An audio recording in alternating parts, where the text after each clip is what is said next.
കേന്ദ്ര സർക്കാരിൽ നിന്നും പ്രതിപക്ഷ സംസ്ഥാനങ്ങൾക്ക് അർഹമായ സാമ്പത്തിക പരിഗണന ലഭിക്കുന്നില്ലെന്ന വസ്തുത സമകാലിക ഇന്ത്യയിലെ പച്ചയായ സത്യമാണ്. സാമ്പത്തിക അധികാരങ്ങൾ കേന്ദ്ര സർക്കാരിലേക്ക് കേന്ദ്രീകരിക്കപ്പെട്ടതോടെ നീതിപൂർവകമല്ലാത്ത വിഭവ വിതരണമാണ് യൂണിയൻ ഗവൺമെന്റ് നടപ്പിലാക്കുന്നത്.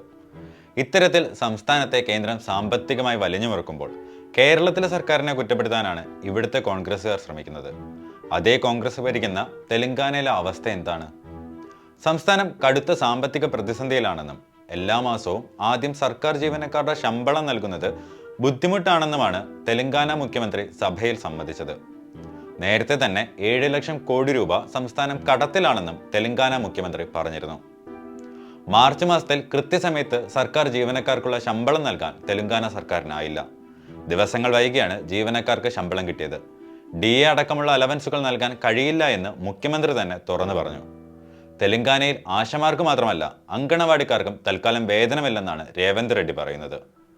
ശമ്പള പ്രതിസന്ധിക്ക് പിന്നാലെ സർക്കാർ ജീവനക്കാരെ ഭീഷണിപ്പെടുത്തി ശമ്പളം താമസിക്കും, ക്ഷാമബദ്ധം മറന്നേക്കോ, ഇതാണ് ജീവനക്കാരോട് റെഡ്ഡി പറഞ്ഞത്.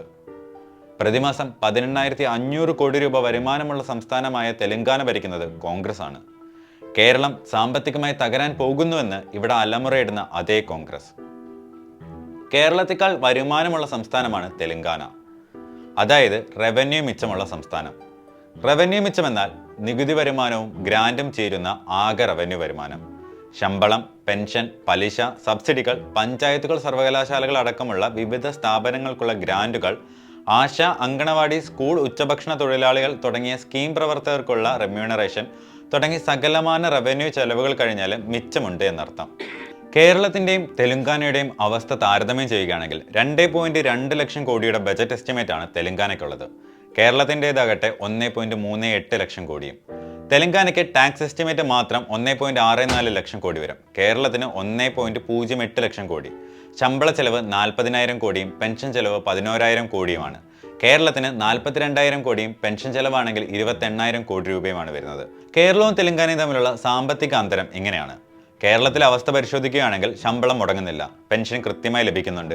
പക്ഷേ ഇവിടുത്തെ വലതുപക്ഷ മാധ്യമങ്ങൾ ഓരോ മാസവും ശമ്പളം മുടങ്ങും, ഖജനാവ് പൂട്ടും എന്ന് പറഞ്ഞ് വാർത്ത കൊടുക്കുകയും അതിനെ വെച്ച് സാമ്പത്തിക വിദഗ്ധരുടെ ട്യൂഷൻ ക്ലാസ് സർക്കാരിന് വയ്ക്കുകയും ചെയ്യും. ഈ മാധ്യമങ്ങൾക്ക് തെലങ്കാന മോഡലിനെ പറ്റി എന്താണ് പറയാനുള്ളത്? മറ്റൊരു കാര്യം കൂടെ സൂചിപ്പിക്കാം. കേരളത്തിൽ നിന്ന് വ്യത്യസ്തമായി വ്യവസായികളെ ആകർഷിക്കാൻ എന്തും ചെയ്യുന്ന സംസ്ഥാനമാണ് കേരളത്തിലെ പ്രതിപക്ഷത്തിന് തെലങ്കാന. കിറ്റക് സാബുവിനാണെങ്കിൽ സ്വപ്നഭൂമിയാണ് തെലങ്കാന. ഈ തെലങ്കാനയ്ക്കാണ് ഇപ്പോൾ 1-ാം തീയതി ശമ്പളം നൽകാൻ പറ്റാത്തത്. കേന്ദ്ര സർക്കാരിന്റെ സാമ്പത്തിക ഉപരോധം അതിന്റെ പരിപൂർണ ഭീകരതയിൽ അനുഭവിക്കുന്ന സംസ്ഥാനമാണ് കേരളം. അതേ കേരളം തന്നെ ഇതിനെതിരെ ഒരു ബദൽ മാർഗമായി ഇന്ത്യക്കൊട്ടാകെ മാതൃകയാവുകയുമാണ്.